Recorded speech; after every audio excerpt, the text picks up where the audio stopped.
ladies and gentlemen, I just put us all back on here just live because I didn't want to go through all of that. But we are here today to do the Thursday Interactive Erudition Network Interactive Black History and Knowledge session. This is a continuation from last week um, when we had my wife on and we were doing, and my kids. And it was Teddy's birthday, and you see Teddy is on here right now. Put my headphones on, guys, because it's just easier for me to hear you and everything. Hello, everybody. All right, boys, can you hear me? Yes, we Yes, can. we can. All right. So last week we had a lot of fun. It was a good session, but not a lot of lesson. Yes, we Well, kept it it was some. very light because we knew that we are going to be talking about the black family, and to prepare you for what to come. Well, okay, you say so, but um, we this week we're gonna spend a little bit more time actually on a subject. Pardon me for a second. Um, Kind of going over some things more in depth. But I wanted you and Sean Anthony to be on here today as my two oldest children. This is, and for those of you who have not watched the program, these are my two sons.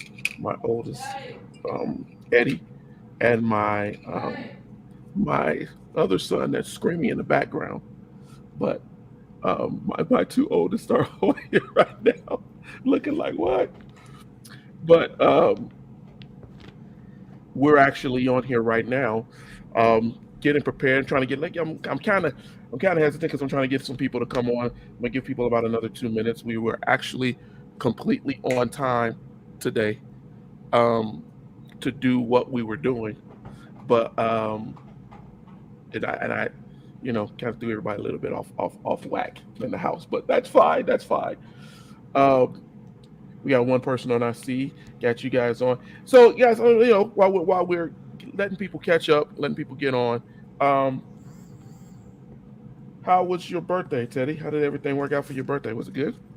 Was it an enjoyable 19? Yes, it was a enjoyable celebration for 19. Still can't believe that I'm 19 years old. I'm sure me and your mother will share that thought also. But um, so I guess I'll start this as people are coming here. I'll try to get your minds on where we're going. When we talk about history, because this is what your edition is, a history intensive network, but we also try to bring knowledge and understanding. I'm pulling out my notes if you still wonder why I'm bending down, but uh, I think I asked this last week, but I'm going to ask it again this week, probably in a different way. What is your thought as a young, and the reason I wanted both of you all on here, as young black men um, who are now going and coming into adulthood, and I'm gonna give you time to talk about it as we let people stream in here. What is your thoughts on the black family, and what do you think that? How do you think that the black family influences um, people of your peer group, of your age, as children who are now or adolescents who are now going into adulthood? And Sean Anthony, you being the youngest, I'll let you go first. Hmm. That's it's pretty hard to explain because the adolescent is not very in tuned into this. Well, from because being black and being young is two different things.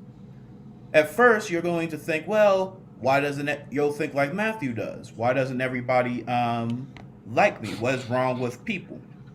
And then as you start growing up, you start realizing, well, it's not me per se that they don't like. It's what can become of me. And then as you start going all the way, once you're finally a grown up, you realize what you can and what you can't really do. And then you start being like, man, there's some problems that I got to go through that most people don't have to go through during their life. And it's like, man, this is pretty stressful. and then it starts wearing down on you, and then there's certain forgot the word for it, stereotypes. Yeah, there's certain stereotypes that people hold you to, like being a bum, not being good enough, not getting paid enough, and several other things that just go along with being black in general. And then when Mm, you have a family, it's two times harder because now you have to grow up and you have to know that your children are going to go through the same thing that you went through when growing up. And then the cycle starts all over again from birth, from being a child all the way to being an adult. okay. So great. Those are great points, Teddy. The black family for me, how it influences people on adolescence and even younger than that. It it helps them to understand where what they're gonna go through in life, as Papa just said. Where you can look at your parents and go like, okay, this is if they have these problems, then I can probably avoid them. But by doing this, or because for as a parent, you would never want your kids to make the same mistake as you did. So that's the black family for me is that it helps you prepare for life being black. We already know that that in itself is a struggle. I had talked to a friend of mine, and he said, okay, his mother doesn't want him driving because of all the shootings that have been going on with black men in particular, and she's worried. So he he already took the driver's test. He has his license, but a simple run to the store, his mother doesn't want him doing. They all go together, and she's of course driving because you have to be of a certain age before you, and have your license for a certain amount of time before you are able to have passengers on. So it's scary that of what the black family has to go through, and heavily exacerbated through racism, mainly because of racism though. Yeah. But and I just looking at the people within my peer group, he's a year older than me. He's 20, and he still ain't allowed to drive. Mm, Only because simply because the fear of they're going to lose their child, and which is a reasonable, sadly, a reasonable fear.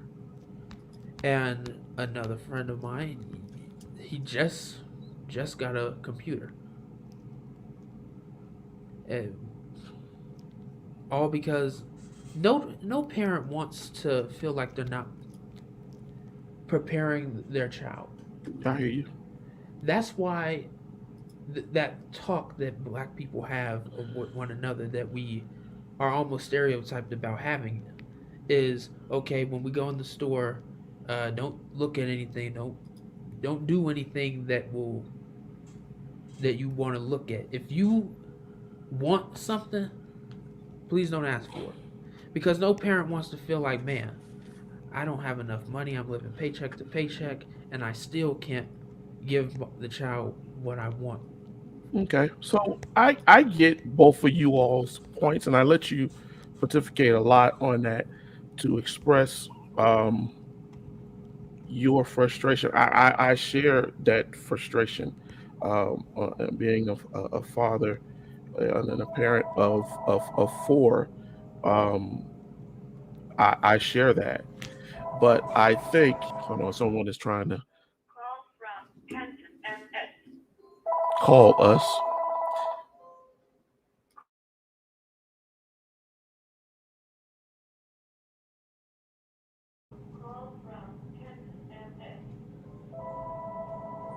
It is. They're desperate to call, but we get all this. But anyway, making that point, I get exactly um, where both of you all are coming from and the frustration.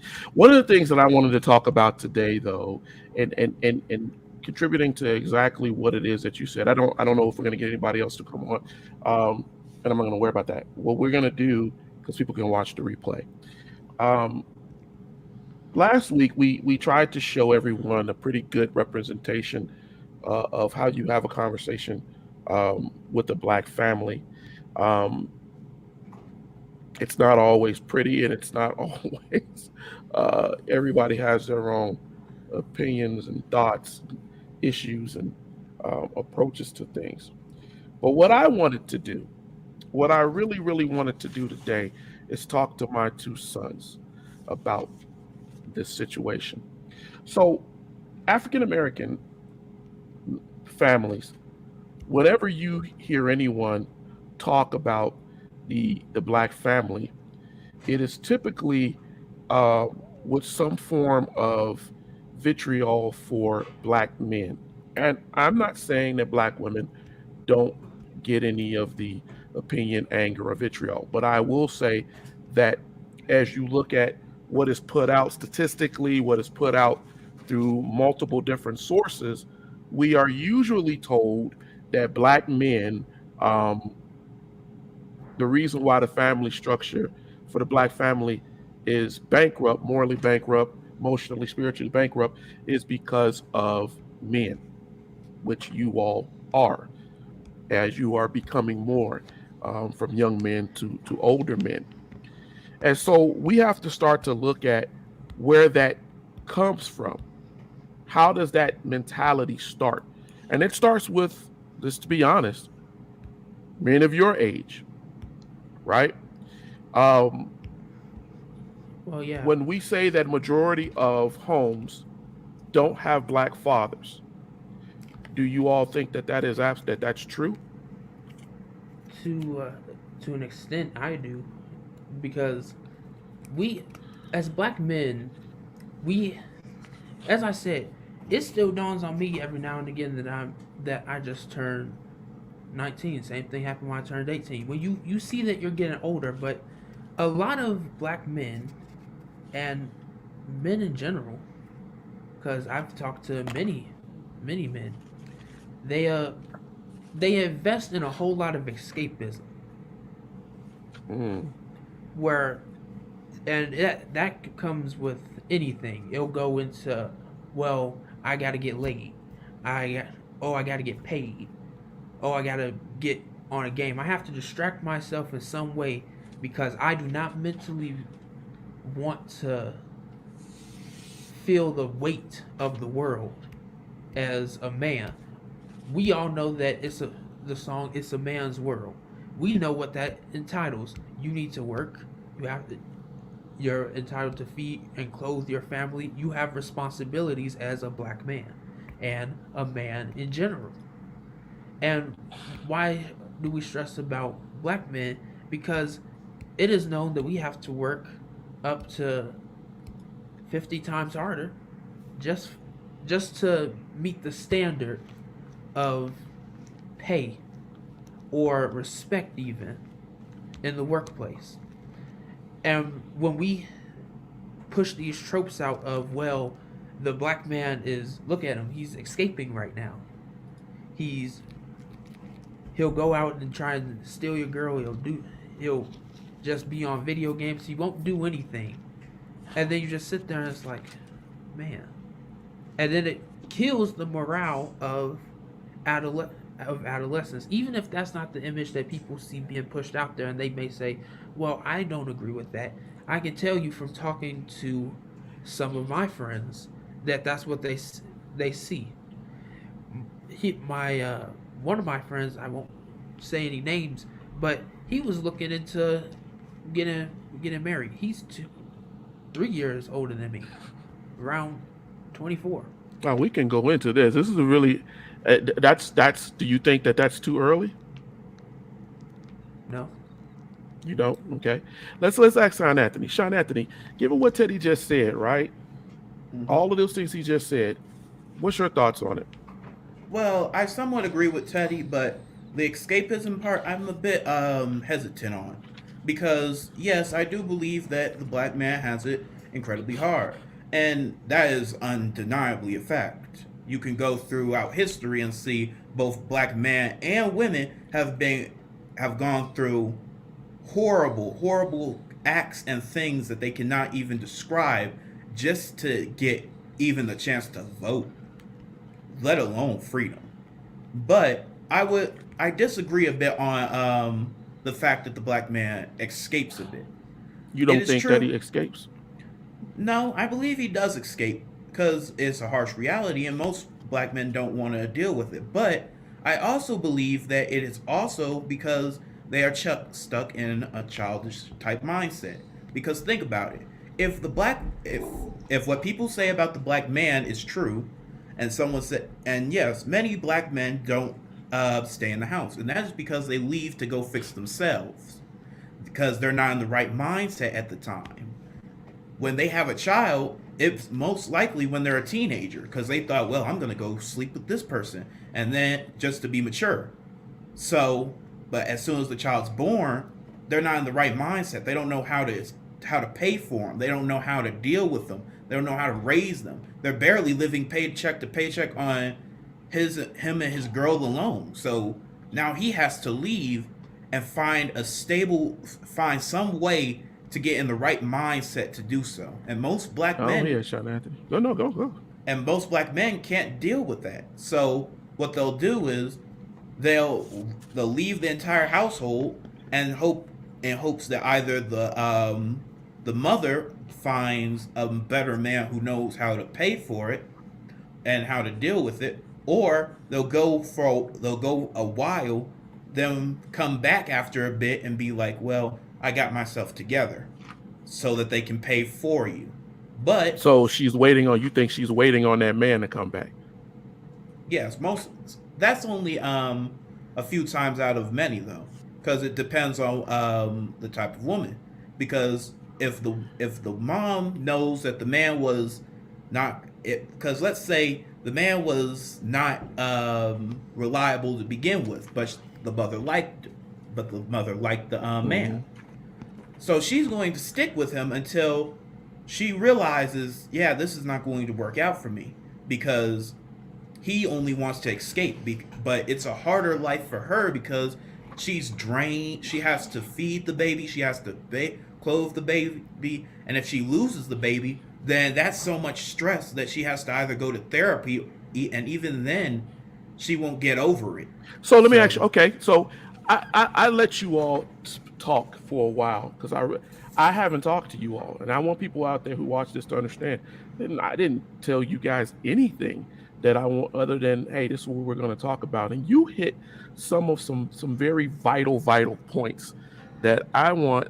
And I apologize because I don't have um my notepad hooked up, so I wanted to have that today, but I'll probably have it next week. But look, you all hit some good points here, and I want to touch on this because we only have an hour, but we want to touch on this. So let me ask you a couple of questions here. I wrote these questions down earlier today, and I want you to think about this, right? And I'm gonna give you three. Now let's because we got limited time. Let's do two options. I'm gonna give you two options, right? And I'm gonna group one with a lot. So your parents will be one option, right? Will be one I'm gonna ask you about, and then the other things are gonna be like what you talked about: media, girls, games, gangs, drugs, escapism, all those things that you all just talked about historically. But I'm gonna give you first before we start that. I'm gonna give you a context. While you were talking, I was looking this up. There was a woman named Margaret Mead. She's an anthropologist, very famed anthropologist. She wrote something in 1965 for the United States Department of Labor. And what she said is, with the family, each new generation of young male learns the appropriate nurturing behavior and superimposes what he learns upon their biological given maleness. In other words, what you see is what you emulate.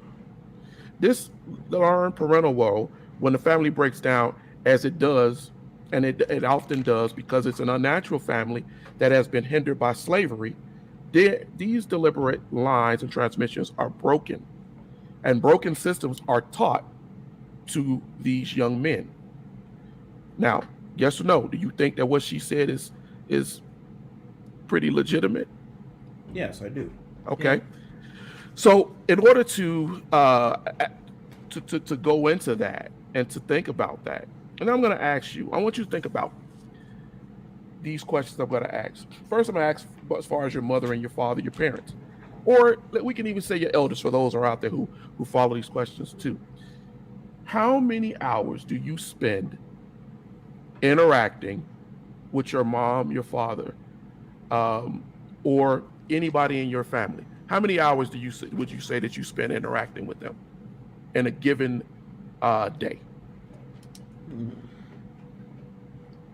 Well, I would say blessed enough to be 24/7 now that we're homeschooled. I'm not home 24/7, so you don't interact with me 24/7. Well, you said in general of either your mom and or your dad. Interacting with us, spending time sitting with us. How many hours? Give me some hours. Come on, quickly. Okay, hours. Let's see. Really? You gotta think that hard? I would say just give me a general hour. 15. You think we spend 15 hours together a day? Yeah. Okay. What about you, Sean Anthony? Well, I'm talking about, let me clarify. We're sitting there interacting with each other, talking to you. I'm not talking to you 15 hours out of the day. How many times throughout the day do you interact with your mother and your father? I say 3 to 2. 3 to 2 hours. 2 to 3 hours. Okay. You did some dyslexia on me right there, Sean Anthony, but 2 to 3 hours. Okay. How many hours, and be honest, do you think that you engage in social media, video games, friends, escapism, as you said, Teddy, or people, how many hours do you do that? Yeah, I think that's... Come on. We only got an hour. I would say around 20. 20 hours out of the day you spend engaged in some kind of stimulation. Okay, I'll take that. Sean Anthony, what do you think? Well, I spend about 16 hours on games. Or any so sort of 16 hours, you talking about during summer, I hope. Yes. I hope not during the school year.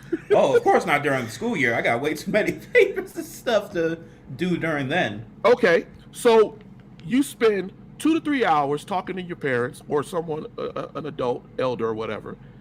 How many hours do you think that on average that young people do in your peer group? Come on quickly. Well, seeming as how they can tell me everything that's happened on the internet, I would say that they probably spend around a good 23 hours. Okay, so you say they spend 23. You gave them 3 more than you. Okay. How often do you think that they spend time talking to their mother and father? Take a guess. I would guess around 6 hours, because sometimes the conversations that we engage in do be about their parents. So. Okay. On average, they spend an hour. That's the average. That's the actual average. Oh, wow. The average for escapism is about 18 hours a day. That's your phone, video games, chilling out with your friends, combining it all. That's what they're spending time with. 18 hours. Well, I mean... All right, so let me ask you another question. When you're spending that time with your parents as young black males, are you listening? Are you actively engaged in listening to whatever they're saying? For us, yes, because we have a lot of questions. Yeah, because we will ask... So you say for those 2 to 3 hours, yes, you're listening. Yeah. Gotta have some sort of input. And for those 18 to 20 hours of playing video games, what are you doing? You think you're really engaged in that? Would you say you're more engaged in that than you are when you're talking to your parents? Be honest. More engaged in that? No, I put about the same effort into everything. What about you, Sean Anthony? I'd say that I give a little less effort in games and stuff. It's only meant for fun. Okay. So you say you really listen to your parents. Yes. Okay. How often are the conversations with your parents aggressive? In other words, they're telling you to do something as opposed to just a normal conversation where you're learning something. Give me how often on a percentage would you say 50% of the time, 20% of the time? Quickly. I would guess around 10% of the time. So 10% of the time, your parents are aggressively challenging you. Yeah, by telling you to do things, because you can't just sit there and escape all day. Okay, what about you, Sean Anthony? I'm rushing y'all because we only got an hour. 9% of the time. Okay, well you gonna split with Teddy, huh? Okay, so if we say that, how much of your conversation with your friends while you're on video games and you streaming, how many of those are aggressive conversations? It depends on the app. What's the percentage? 15. Yeah, You said so only 15% of your conversations are aggressive. Yes. probably 22. 22. How engaged are you in doing it? What's the percentage of that? Do you think that you're 90% engaged when you're playing a game? Oh yeah, 90%. No, 100% engaged in that, and the same as when you're listening to your parents. I don't believe that, but I'll buy that. Okay, so are you gratified by the conversations? If you had to weigh them both, which one? And don't just tell me what I want to hear. Is more gratifying, the video game or your parents? Those conversations. Yeah, definitely the video game. So you're more gratified with the video game. Yes. Okay, that's honest. All right. Which one teaches you morals and integrity more? Video games or your parents? Video games, friends, social media. Which is teaching you integrity and morals? Parents. Parents. Okay, so your parents teach you your morals more so than the video game. Which one stresses money over happiness more? The video games, escapism, or your parents? Well, that's definitely the video game. Yeah, it's video games and escapism. It costs a lot of money to escape. So their stress is money and getting and hustling and everything, right? Yeah. Now, when we look at that, you said we know for average, I gave you the average, 18% or 18 hours, right? Are spent with people doing that, people of your age group, young black men, right? I think it's a little more than that, but Probably more than that. And a lot of them are 80% engaged in whatever they're doing on social media. Add that too. Add that in the mix. So now we take the 80% of them. You guys said 50%, right? But you're spending a lot of time engaged in things that aren't really teaching you positivity. And Sean Anthony said it earlier at the beginning. It's because I'm trying to escape, but you're escaping into what? Madness. So I didn't tell you all any of these things before we got ready to talk about this. I gave you Margaret Mead's interpretation of it because she broke it down. And you are affected by escapism, and you are smart enough and intuitive enough, and you're absolutely right, that it comes from the idea that my life is so hard. We are in a male-dominated society, no matter whatever you see, whatever you hear. And the man's responsibility, right, is to come home, to sit down, take something to eat, and go back to work. This is how that idea of madness. Don't cry, don't break, don't show weakness, keep going. And an individual who does that psychologically will break. yeah. So when we talk about the black family and we talk about you as young men, when we talk about the understanding of why you need to accept the fact, what do I always tell you boys? Accept the fact that you can fail, but what do I tell you not to do with failure? Don't wallow in it. Don't wallow in it. Accept it, share it, talk about it, but don't wallow in it. That's Go what ahead, I meant about escapism. It's fine to escape for a moment, but when this becomes your reality, that's a problem. I say the reason that I gave the numbers that I did is because I know that there's many ways to escape. You can look on Facebook and be like, oh, somebody said a nice quote. Someone put a test on here. Let me do that. Doing just random things. And then when you're younger, when you're a child, you have more time to do that because you're under somebody else's roof. You may have more engagement with other people within your house, like your siblings, cousins even. So you can escape safely, but for longer. That's why. But is escape what you really want to be doing all the time? No, it's not what you want to be doing all the but time. But do we do it all the time? You just told me 20 hours, 20 hours. We do. So how many hours are in a day? 24. How many hours are in a waking day? Jesus Christ. 8 to 10 hours, right? Yeah. So you're darn near doubling that, right? Yeah, because we know from other statistics that I have taken even in my college courses on how many hours people spend sleep and why that may be affected. People are on to their some phone. extent, Teddy, you are asleep. You're escaping. You're asleep. You're knocked out. You're gone. You're not in the reality. Right?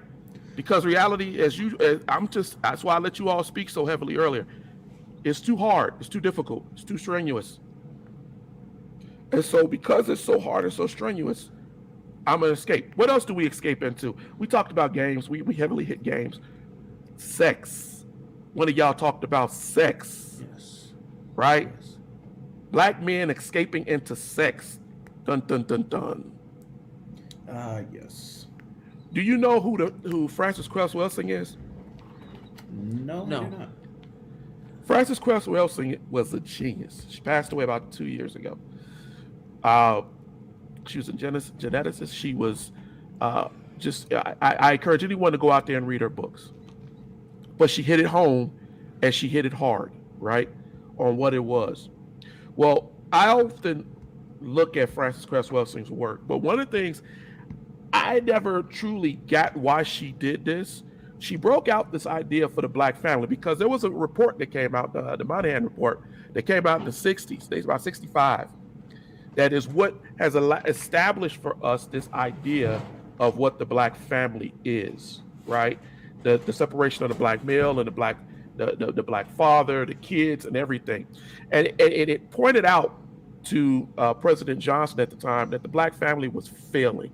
We talked a little bit about that last week, and projected that if nothing was done to save it, even though they weren't really trying to save it, that the black family would fade away.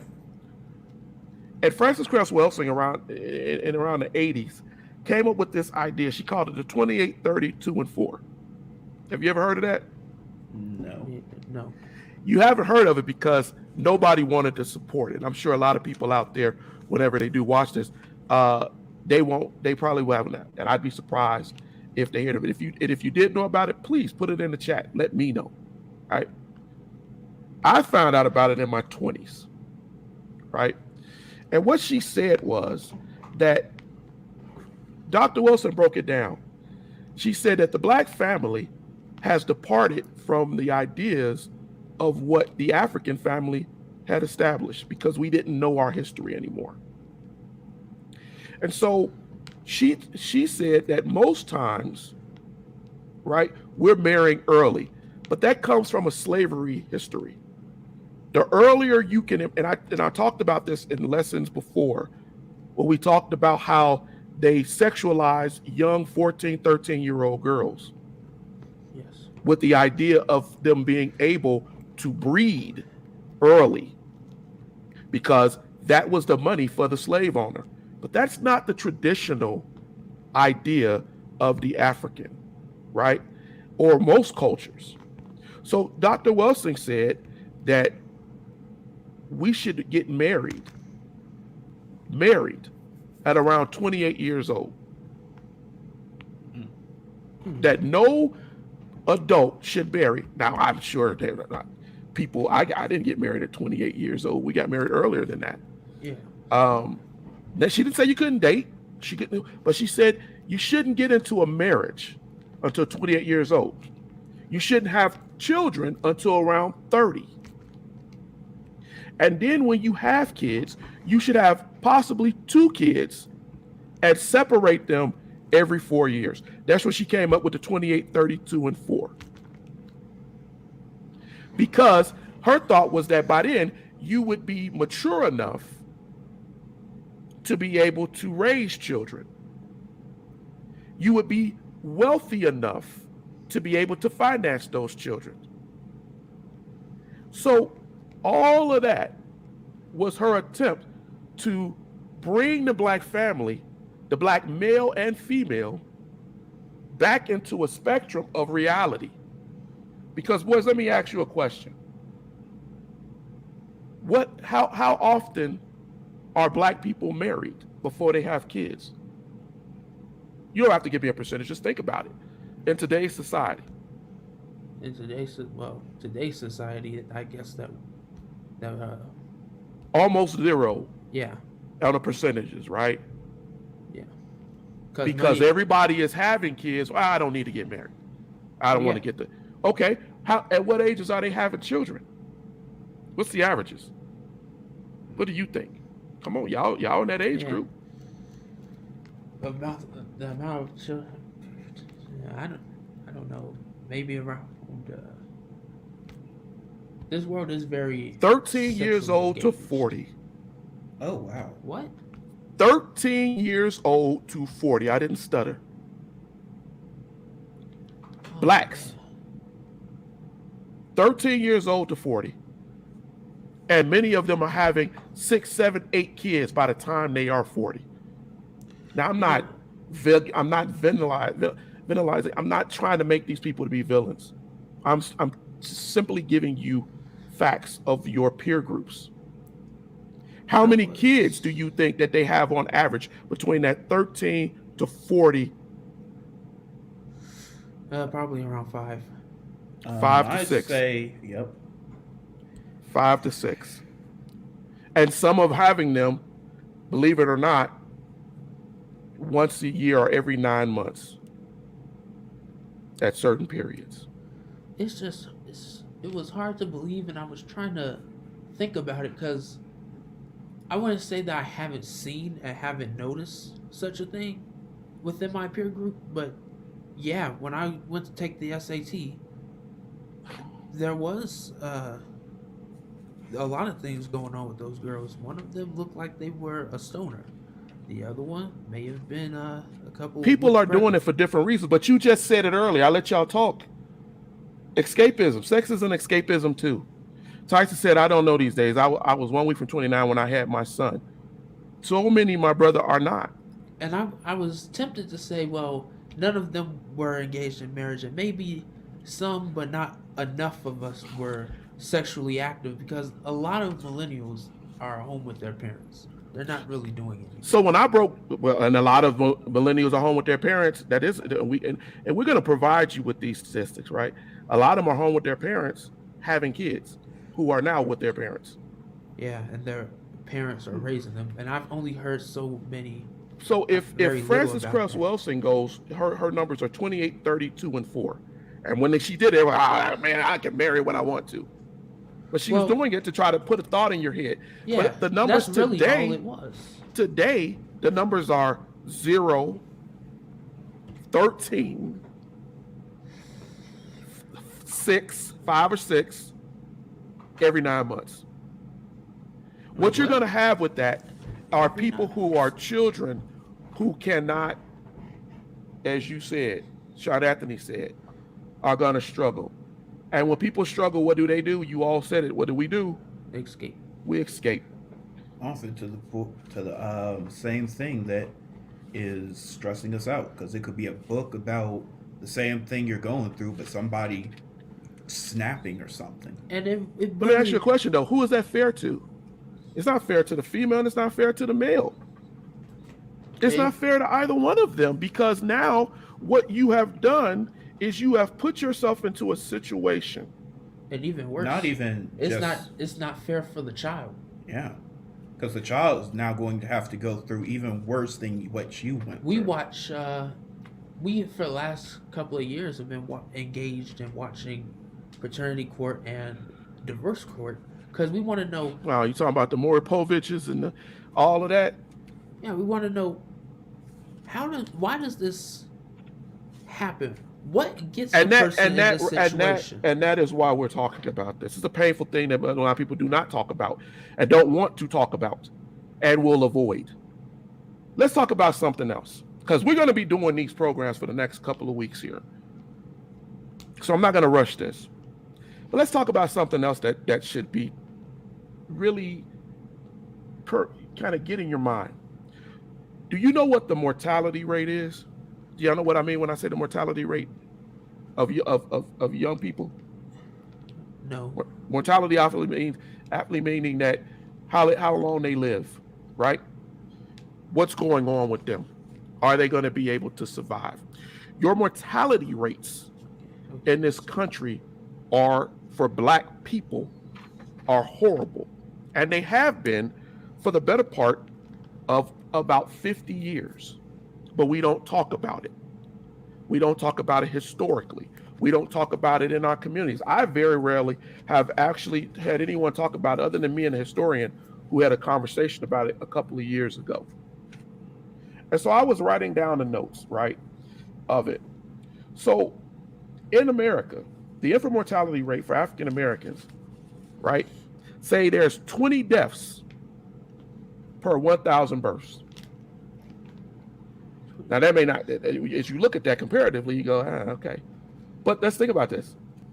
In America, white mortality birth rate deaths, right, are 9 per 1,000. So we're doubling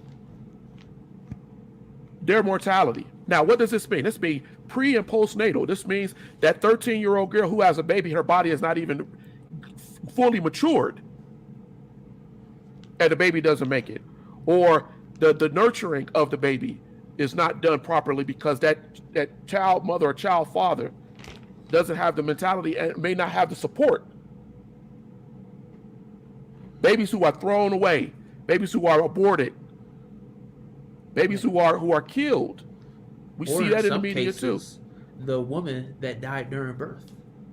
All of those things affect us. But let's talk about Black boys. Black boys actually lead in this country, right, on infant mortality death. 2,000 deaths per 100,000. Whereas the Black female is about 1,500 per 100,000. Now, why is that number important? Is because when we look at that, she's already, this is the Black female, this is the Black male, right? She's here, you're dying. That's before the escapism, the drugs, the gangs, the crime, everything. You're already dead. And nobody talks about it, but we know clinically that this is the case in America. We know historically that this is the case in America. So already we're losing our Black young men. So when I started this and I talked to you all about how you are becoming men, adults, everything you do, right, as an adult, as a person who starts to go, you're trying to put yourself in a position that God bless you that you should have kids. Maybe you don't want them, but you will be able to take care, nurture, and grow a life spiritually, emotionally, intellectually. But if you are stagnant, stunted in your growth, then the result is death. And this is an important thing for us to think about. We always talk about how, yeah, black men dropping out of school. It starts even earlier than that. That infant to 9 months is so important, and we don't even talk about it. Well, Go ahead. I couldn't believe it because of a child is an observer. That's generally what it is. That's what learning is. And when it looks around and sees, okay, you speak like this, okay, you do actions like this, they're able to catch on to much more than we would like to give them credit for. But we know that if you act a certain way around a child, it will behave like that. So it's not hard to believe that you take on actions that you see your parents portraying or the company they keep even, and then go, okay, well, that seems like a good thing to do, and it later kills you because the child doesn't realize that they're older. They can live with that consequence of their mistake because they've lived their life. You know, you hit on a point there. And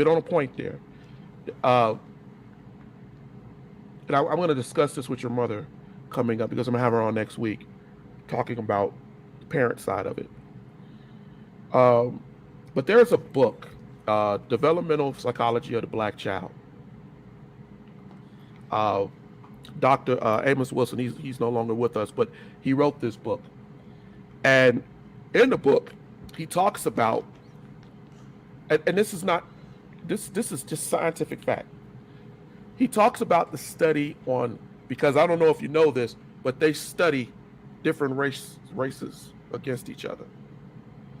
And he talks about children, babies.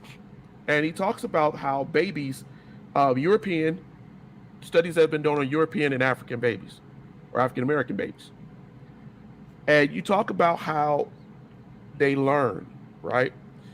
One of the things that was found was that a lot of African American babies, they do things well ahead. I'll give some. I'm not even going to paraphrase. He talks about how the body is drawn in a sitting position. This is what they do clinically, right? African babies can do that within 9 hours. Most, not all, European babies, it can take up to 3 to 4 weeks. That's significant. When their heads are held firmly, right, they can look up at the face of an examiner and they can follow and trace. Your mother used to tell me that, and I used to laugh because clinicians would say, oh, they don't see it. But they did test. African babies can do it in 2 days. European babies do it. It takes up to 6 to 8 weeks. Able to support body, right? And he goes on and on. Their cognition, their ability to do certain things, right, to survive.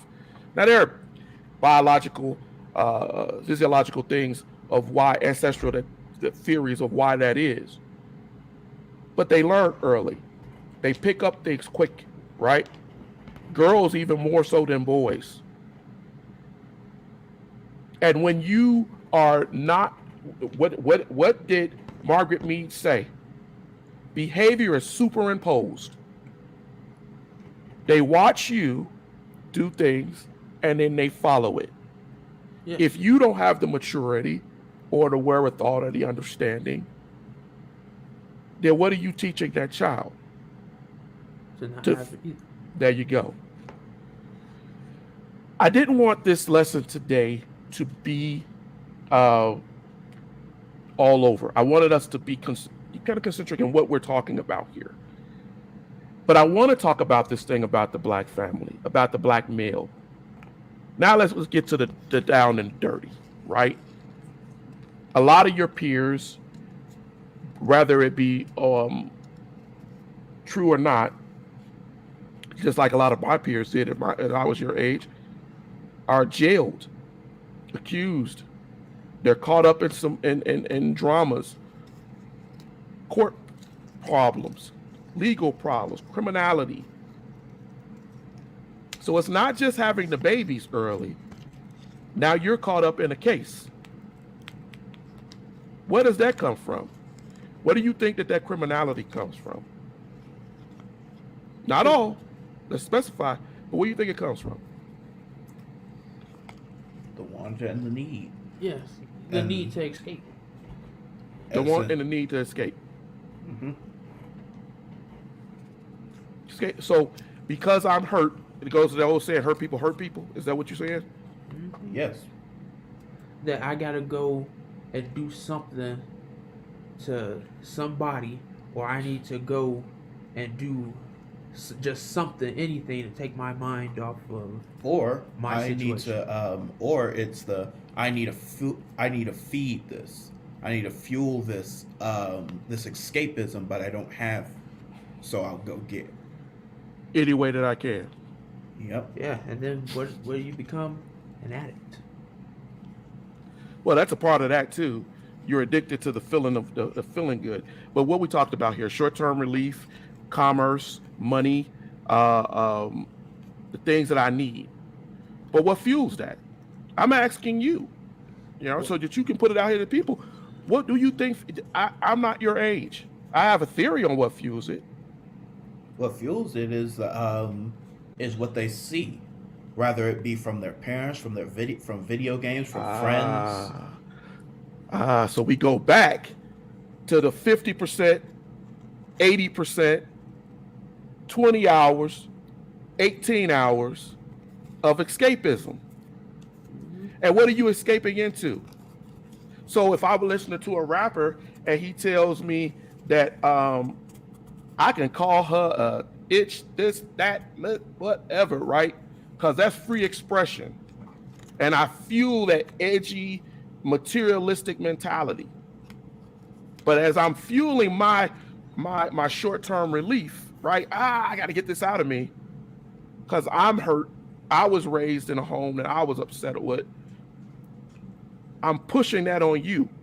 You are taking it and you passing the baton, and on and on and on and on. And it's the other thing about fueling escapism is that it never stops. We know that when you get a dopamine drive, you're now craving that all the time because it does what? It leaves. Do you know what the word commiseration? No, I gotta go back. Do you know what the word commiseration is?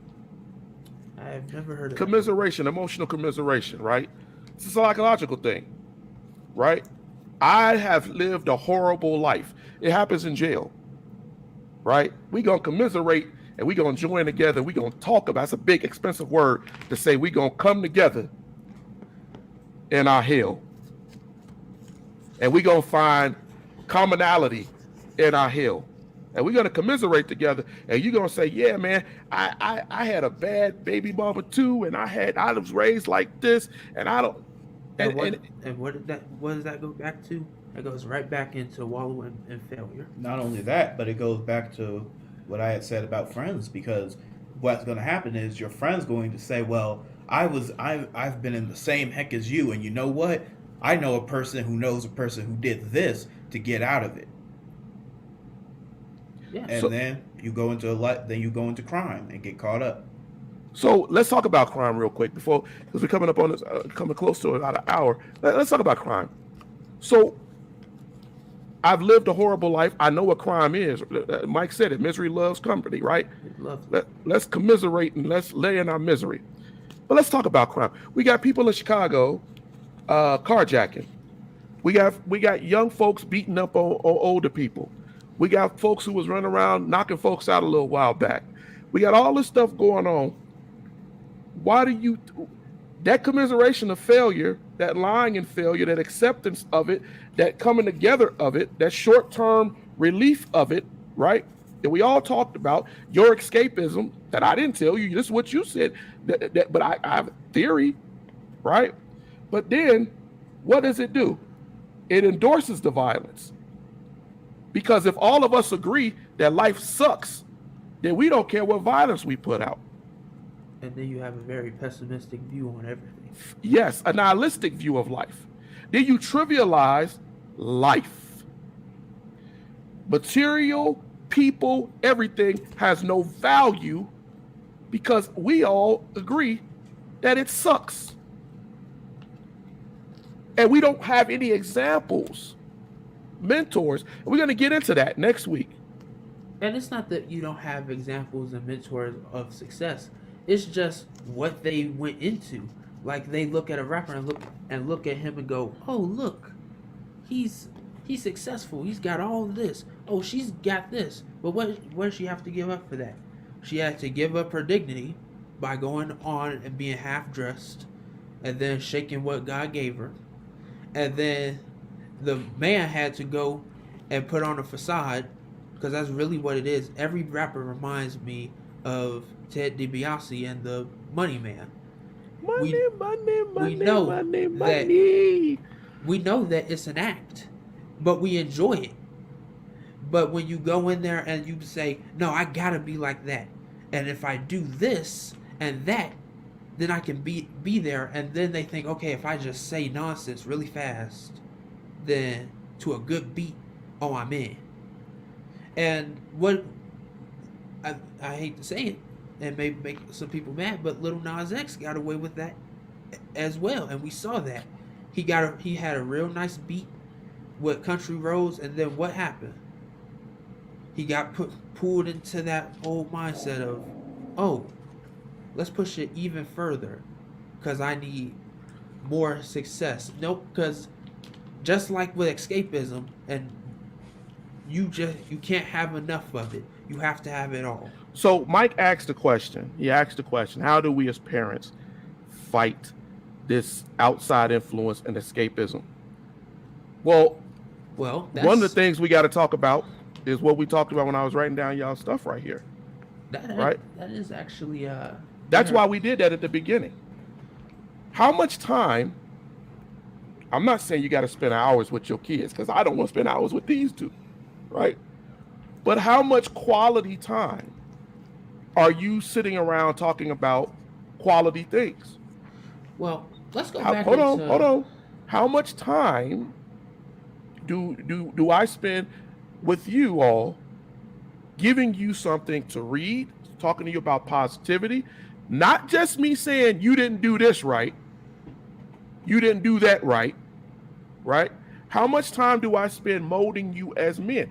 And I say this because most people don't know this, but I spent a lot of time away from you two as little boys, because I was out on the ship and I was overseas. Yes, and then but years. The time that I spend with you, rather it be Skype, rather it be whatever, I mean, your mother and me emphasized that, had to be quality time. Exactly. And that's why I said, go ahead, back it into 15, that we probably spend on average around 15 hours, because you do call us from work. You when you come in, that's even, we spend some time on a game. We would escape together. We may escape together and be like, you know what, we all had a really rough day, but we don't stay there, and we know how to pull back and go, okay, let's learn something. Let's talk about something. Let's try and better ourselves in life, even if that's in our house. How we can do better outside. There's things like that. That's what you need to do. And psychology, from my experience in college, it's there's a theory of attachment, and that's really what you need. It happens in the child rearing process. You need to have that secure attachment with your kids, to let them know you can come to me if there's a problem.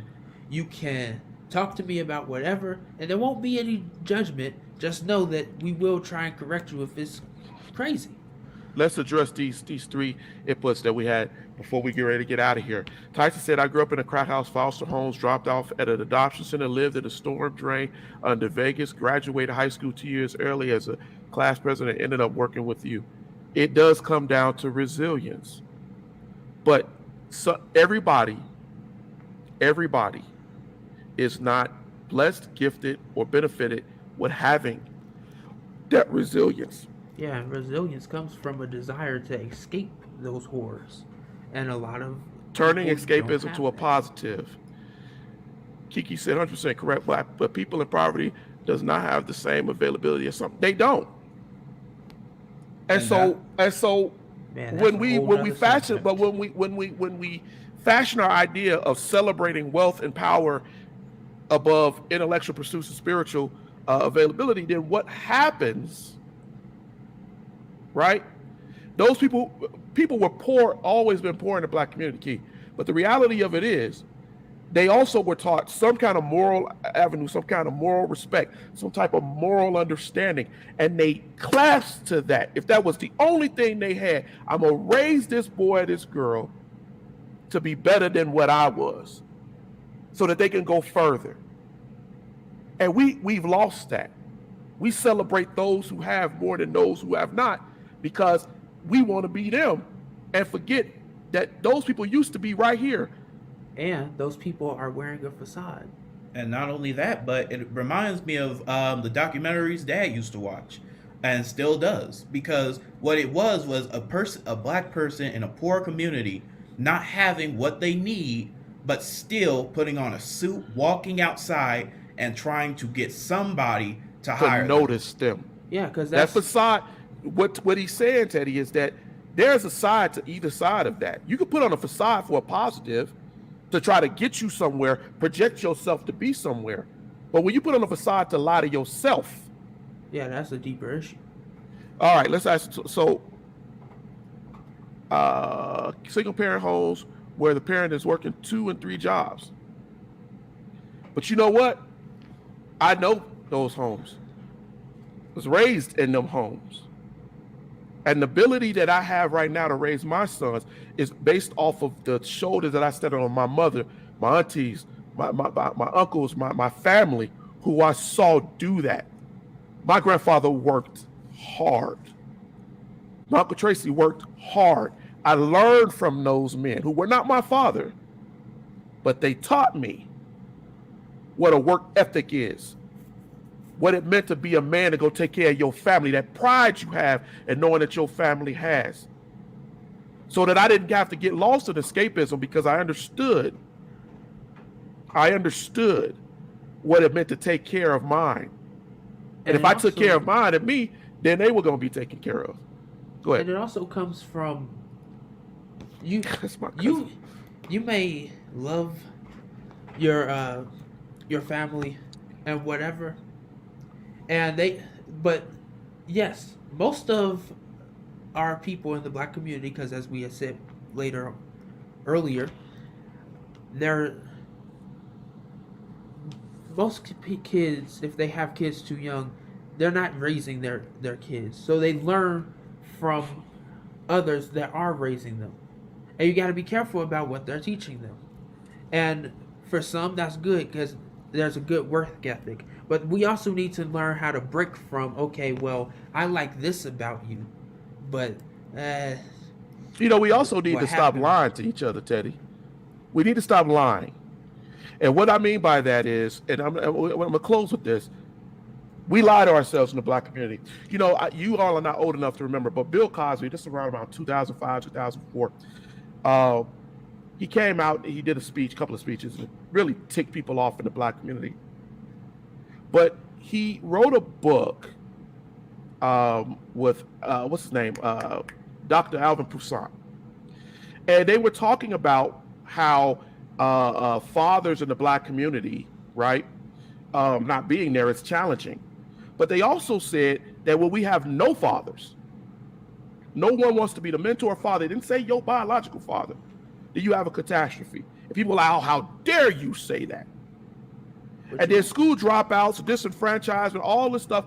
They talked about it. Nobody wanted to talk about the dropout race. They wanted to talk about what was happening in the black family and what was being presented and promoted. You can say whatever you want to say about Dr. Cosby, Bill Cosby, as whatever with his trial and his cases. But when you look at the Cosby Show, that's what they were really trying to do.